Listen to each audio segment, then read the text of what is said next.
el análisis que voy a hacer se centra en dos aspectos. Primero, las condiciones para levantar la cuarentena en forma importante no estaban dadas en el Perú, amigos. Eso hay que decirlo clarito. Después de 2 meses y medio de cuarentena, no se ha logrado, para nada, no se ha logrado domesticar, digamos, al coronavirus. Para nada. Hasta acá, el coronavirus, la pandemia del coronavirus, le está ganando el partido al gobierno del señor Vizcarra. ¿Y por qué digo eso? Porque hoy día ya se conoce que por lo menos 3 factores tienen que darse para que uno pueda abrir la economía y levantar la cuarentena, digamos, en forma importante. ¿Cuáles? Primero, que el factor R, que es el factor de contagio, es decir, una persona que tiene coronavirus, ¿a cuántas otras personas puede contagiar? ¿No? El factor R tiene que ser menor a 1. Menor a 1, es decir, que una persona que tiene coronavirus ni siquiera contagia a una más. Es decir, que eso ya es un indicador que tienes controlado al virus. Segundo, el número de pruebas tiene que ser mucho mayor justamente para que tengas capacidad de detectar el brote para actuar inmediatamente ahí y encapsularlo. Y tercero, miren lo que voy a decir, que durante 14 días seguidos, la tasa de infección y mortalidad tiene que bajar. Esos 3 criterios no se dan en el Perú. ¿Por qué? Porque el R en el Perú es mayor que 1. La cifra que yo manejo es 1.33. Segundo, se están haciendo 20.000 pruebas diarias, mayormente serológicas, y ese es un número insuficiente, hay que aumentarlo. Y tercero, la tasa de infección y de mortalidad en los últimos 14 días, lejos de bajar, subieron. Entonces, los 3 criterios te decían, te aconsejaban, oye, no levantes la cuarentena porque vas a provocar que esto se convierta en algo muchísimo peor. Pero, por otro lado, se ve claramente que el gobierno del presidente Vizcarra no tiene claro qué va a hacer las cosas, porque sigue insistiendo en que voy a levantar las restricciones a ciertas actividades económicas. Y, por ejemplo, ha levantado ya a los odontólogos, a los oftalmólogos, es decir, a los servicios médicos. Pero yo me pregunto, si se abre un consultorio de un dentista, si se abre un consultorio de un oftalmólogo, por ejemplo, es para que la gente vaya, pues. Entonces yo voy a tener que salir de mi casa para ir a esos consultorios, ¿no es cierto? Entonces voy a violar la cuarentena, pues. Claro, pues no es que voy a tener que salir de mi casa.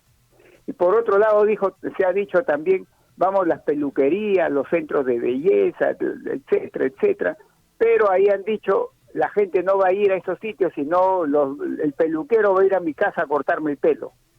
Oye, también vas a obligar a que el peluquero, y en una peluquería hay 6 peluqueros, los 6 peluqueros salgan a cortar pelo. Es decir, es una cuarentena que el mismo presidente la ha llamado flexible, porque realmente no la estás respetando al 100%. Entonces, eso ya te indica de que no te manejan, o sea, no tienen claro cómo hacer las cosas entre pero, la Jorge, gravedad de no haber dominado hasta ahora la pandemia y la necesidad de ir abriendo la economía para que por lo menos cierto segmento de la población comience ya a generar ingresos y el gobierno no tenga la responsabilidad de darles esos ingresos, porque mi preocupación es, ¿y de dónde va a sacar tanta plata? Entonces, esa es mi primera apreciación. Pero Jorge, yo quería interrumpirte, si me permites. El día de ayer. Lo segundo, también hay que decirlo muy claro, la economía peruana hoy día ya está en recesión, ¿no? Ya está en recesión. Es decir, está yéndose hacia atrás. Oye, y alguien que me escucha me dice, oye, González Izquierdo, ¿por qué eres tan negativo, tan pesimista? ¿De dónde sacas tú que estamos en recesión? Por lo siguiente. La ciencia económica te dice 2 criterios que tienen que cumplirse para que una economía esté en recesión. ¿Cuáles son? Ahí van. Primero, que 2 trimestres consecutivos el crecimiento sea negativo, es decir, esté en rojo. Ya el primer trimestre, enero, febrero, marzo, según el INEI, la economía creció menos 3.4, ya está en rojo. Y el segundo trimestre, que va a ser abril, mayo, junio, va a estar recontra rojo, mucho más rojo. Entonces ya van a ser 2 trimestres consecutivos de crecimiento negativo. Obviamente que ya se cumplió la primera condición para estar en recesión. Y la segunda es que en muy pocas semanas se caiga fuertemente el empleo. Y eso es lo que ha pasado en la economía peruana. Entonces, por los dos criterios, la ciencia económica que señala, ya se puede concluir que la economía peruana está en recesión hoy día. Eso es el segundo punto que hay que dejarlo muy clarito a la gente. Tercero, pero también, miren lo que estoy diciendo un día sábado, de la recesión yo creo que si se hacen las cosas bien, de la recesión la podemos superar rápidamente. Podemos salir del rojo rápidamente, en 1 o 2 trimestres, estaría hablando yo tercero y sobre todo cuarto trimestre de este año, podríamos aspirar a dejar la recesión. ¿Qué significa dejar la recesión? Comenzar a crecer en azul, aunque sea poquito, pero ya crecer, aunque sea poquito, pero crecer, ya no decrecer, es como un auto. Recesión, amigos, es poner marcha atrás y que el auto se vaya hacia atrás, esa es recesión. Aunque sea superar la recesión es poner marcha adelante y aunque sea el carro que vaya a 5 kilómetros por hora, pero que avance. Yo creo que la recesión, si se hacen bien las cosas en política económica, desde ahora, yo creo que la recesión se puede superar en 1 o 2 trimestres. Entre el tercer y cuarto trimestre de este año podemos aspirar a tener, aunque sea a correr a 5 kilómetros por hora, pero avanzar, crecer un poquito. Esa es mi tercera idea fuerza que pongo. Bien, Nicolás. Cuarta idea fuerza. Recuperar la normalidad. Vamos con la cuarta. Una cosa es que el carro comienza a correr 5 kilómetros por hora. Ya por lo menos ya no vamos hacia atrás, estamos yendo hacia adelante. Pero otra cosa es que si mi carro podía correr antes de la pandemia 100 kilómetros por hora, ¿cuánto tiempo me va a tomar de ir de 5 kilómetros por hora a 100 kilómetros por hora? Ahí está el verdadero problema. Entonces yo pienso que todo el año 2021 todavía no vamos a recuperar la normalidad. Vamos a seguir creciendo, pero no vamos a llegar al 100%. De repente del 5 kilómetros por hora nos vamos a 40, 50 kilómetros por hora, pero no llegamos al 100 kilómetros por hora, que es mi normalidad, porque el carro puede tranquilamente dar eso. Y alguien preguntará, oye, González Izquierdo, ¿y por qué dices eso? ¿Tú también sigues con el pesimismo? No, porque es la ciencia económica, también te lo dice. ¿Y cuál es el tema acá? ¿Saben cuál es el tema, amigos? Lo siguiente. Lo que está haciendo el gobierno es abrir las puertas de las fábricas, abrir las puertas de las casas de los trabajadores para que regresen a trabajar. Entonces, esa es digamos, una parte de la historia, una parte pequeña, porque la parte mayor es la siguiente. Un empresario, y los que me están escuchando le van a dar la razón, un empresario produce en función de qué, en función de lo que él piensa que va a vender.